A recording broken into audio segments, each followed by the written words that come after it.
राज आज है, काले जातो रहे ठाको नहीं पड़े।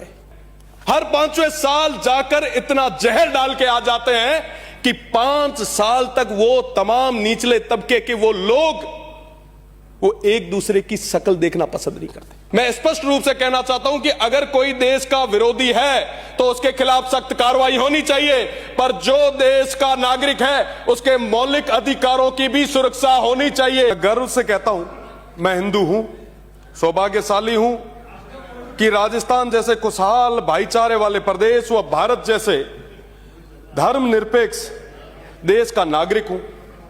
भारत के संविधान ने सभी को समान बराबर अधिकार दिए हैं। अगर मैं अधिकारों की बात करूं, अनुच्छेद 14 समानता का अधिकार देता है, अनुच्छेद 15 धर्म जाति के आधार पर भेदभाव निषेध का अधिकार देता है, अनुच्छेद 19 का 1 का ई कहीं भी निवास करने का अधिकार हमें देता है, अनुच्छेद 21 जीवन और व्यक्तिगत स्वतंत्रता हमें देता है। माननीय सभापति महोदय, इस बिल में क्या हमारे मौलिक अधिकारों की सुरक्षा हो पा रही है? यह बिल क्यों आया है? राजस्थान जैसे खुशहाल प्रदेश में इस बिल की आवश्यकता क्यों पड़ी? 1991 में गुजरात में बिल आया, डिस्टर्ब एरिया बिल। 80 के दशक में वहां दंगे हुए थे। क्या राजस्थान में इस तरीके की कभी घटनाएं हुई? मैं जहां से आता हूं, बाड़मेर, जैसलमेर, बालोतरा, उस पश्चिमी राजस्थान से, ईश्वर के आशीर्वाद से और तमाम उन लोगों के भाईचारे की बदौलत आज तक वहां कभी किसी तरीके की कोई दंगे की, कोई तमाम इस तरीके की वैमनस्य की घटना नहीं घटित। पर फिर भी हम राजस्थान में, अरे कौन नहीं पढ़न दिया, हां बिल्कुल राजस्थान में, अरे बिल्कुल साहब सुन तो लो, सुनने की हिम्मत रखो प्लीज, कोई डिस्टर्ब नहीं करेगा। सुनने की हिम्मत रखो, अभी तो आया हूं, धीरे धीरे सुनो। किसी का भी इस बिल की राजस्थान को जरूरत ही नहीं थी। सिर्फ एक कारण है इस बिल को लाने का, वैमनस्य कैसे फैला है, हम किस तरीके से धर्म के आधार पे, जाति के आधार पे लड़ाएं ताकि हमें वोट आसानी से मिले। यह ना सत्ता पक्ष का अकेले का कहना नहीं है, विपक्ष का भी वही हाल है। बारी बारी से किस तरीके से हम, चलिए ये बिल ले आए, हम अगले बार जब आएंगे उस बिल को वापस विलोपित करेंगे, हम मिलके करेंगे। तमाम लोगों का अपना काम चल रहा है, पर आज के समय में नुकसान किसको हो रहा है? प्रदेश की 8 करोड़ जनता को नुकसान हो रहा है। पूर्ववर्ती सरकार जब सत्ता में थी, जिनके अभी ये हिमाकत बने हुए बैठे हैं विपक्ष के तमाम मेरे साथी, मैं बताना चाहूंगा कि पिछले 70 सालों में वो अल्पसंख्यक समुदाय, वो मुसलमान, वो हमारे देश के नागरिक, उनको शिक्षा से भी वंचित रखने का काम किया तो हमारे विपक्ष ने किया, हमारी कांग्रेस की सरकार ने किया। आप देखेंगे कि उनको किस तरीके से डरा के,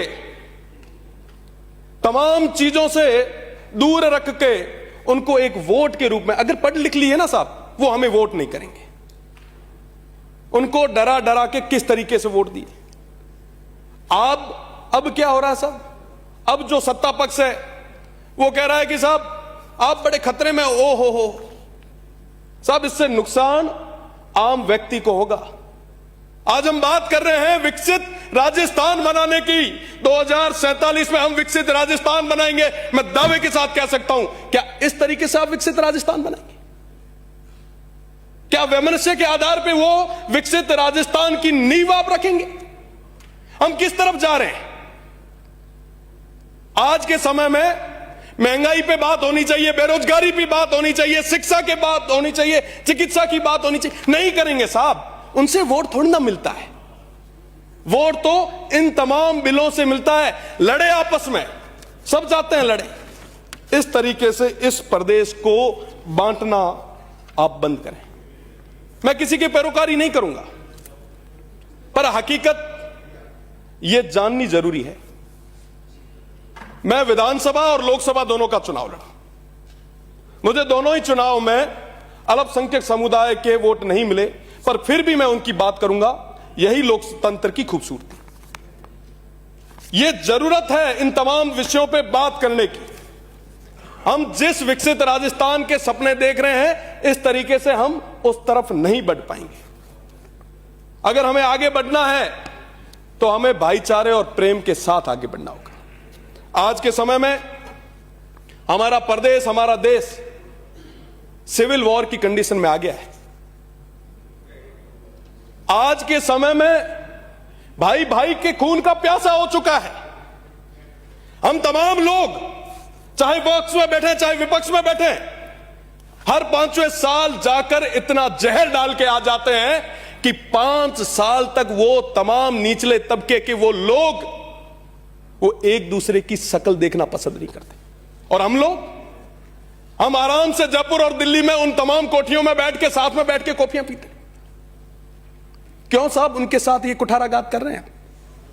आखिर क्या मिलेगा? वो अपने लोग हैं। आज के समय में भाई भाई को लड़ाने की ये राजनीति मुझे लगता है बंद होनी चाहिए। आप डबल इंजन की सरकार है। मेरा निवेदन है आपसे, पाकिस्तान में कई सारे हिंदू विस्थापित परिवार बैठे हैं और आज के समय में एक ही गोत्र के होने के कारण वहां पे शादियां तक नहीं हो पारी। आपकी सरकार है, आप वीजा दें, बुलाएं उन्हें, आने दें उन्हें, पर उनकी बात आप नहीं कर रहे। आप क्या कह रहे हैं कि साहब ये बिल आए, इस बिल से क्या फर्क पड़ेगा बताइए आप? किसके स्वास्थ्य पे फर्क पड़ेगा? जो व्यक्ति जिसको जमीन लेनी है वो 4 रुपए किसी टेबल पे रखेगा, अधिकारी भिड़ते ही साइन करेगा। आपको क्या लगता है आप जो अभी बना रहे हैं उसी तरीके से ही चलेगा? जिस कानून को जिस उद्देश्य के साथ लाए हैं, आपको लगता है कि वो उस तरीके से उसकी पालना हो पाएगी? आज के समय में नेताओं के स्वास्थ्य पे फर्क नहीं पड़ेगा। आम जनता जो है ऐसे कानूनों की वजह से वो परेशान होगी। आज ही कहा गया है, बंटेंगे तो आक्रमण झेलेंगे, जुड़ेंगे तो आगे बढ़ेंगे। आज जोड़ने की जरूरत है। आप सरकार में हैं, आप जोड़िए, जोड़ने से आगे बढ़ेंगे। पर हम क्या कर रहे हैं? हिंदू, मुस्लिम, सिख, ईसाई, हम चारों हैं भाई भाई। स्कूल में जब थे ना साहब, तब सुनते थे। राजनीति में आने के बाद की तस्वीरें अलग हो गई। मैं आपकी जानकारी के लिए बता दूं, जो माननीय अभी फरमा रहे थे, आज के समय में जो अल्पसंख्यक के रूप में तमाम जो वो लोग बैठे हैं ना, वो हम में से ही गए हैं, हमारे ही भाई हैं। अगर 4-5 पीढ़ी पहले देखेंगे तो स्थितियां स्पष्ट हो जाएगी। मैं कहना चाहूंगा, भैया हो, चाहे मंगलिया हो, चाहे गज्जू हो, चाहे सावध हो, चाहे जंज हो, चाहे सहता हो, चाहे सोरा हो, चाहे समा, समेजा, नोहड़ी, आलीसर, हालपोत्रा, जूनेजा, राजड़, ये तमाम लोग हमारे अपने लोग हैं, जिन्होंने आजादी की लड़ाइयां भी हमारे साथ लड़ी है। 65 और 71 के युद्ध भी हमारे साथ लड़े हैं। काल और अकाल में भी उस मजबूती के साथ सीमा पे रहे हैं। आज के समय में आप उनको कमजोर करना चाहते हैं? क्या ये ठीक है? मैं पैरोकारी नहीं कर रहा हूं।